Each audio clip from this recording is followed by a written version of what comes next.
నేను ఒక forest minister గా ఉన్నాను కాబట్టి నా దగ్గరికి కొన్ని కంపెనీలవి క్లియరెన్స్ కోసం అని చెప్పి ఫైల్స్ వస్తూ ఉంటాయి. మామూలుగా మంత్రులు అట్లాంటి ఫైల్స్ వచ్చినప్పుడు డబ్బులు తీసుకొని క్లియరెన్స్లు ఇస్తూ ఉంటారు.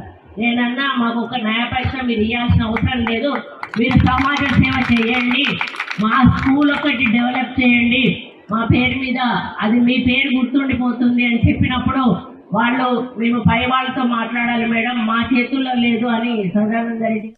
నేను ఒక చిన్న మాట, అది నేను జనరల్ గా వాడినటువంటి మాటలు దాన్ని కాంగ్రెస్ వాళ్ళకి ఆపాదిస్తున్నాను. నేను కాంగ్రెస్ మంత్రులు అనేటువంటి మాట ఇక్కడ కూడా మాట్లాడు, జనరల్ గా మంత్రులు అనేటువంటి మాట మాట్లాడి అందరూ అని కూడా మాట్లాడలేదు, జనరల్ గా మంత్రులు అని మాట్లాడిన దాన్ని ఎవరి ఆలోచనను బట్టి వాళ్ళు దాన్ని అర్థం తీసుకోవచ్చు. అంటే ఇక్కడ టిఆర్ఎస్ వాళ్ళ మైండ్ బట్టి వాళ్ళు దాన్ని అర్థం చేసుకొని నేనేదో తప్పు మాట్లాడినా మా మంత్రులు అవినీతి చేస్తా ఉన్నారు అనే పద్ధతిలో నేను మాట్లాడినా అని చెప్పి ట్రోలింగ్ చేయడం చాలా బాధాకరం.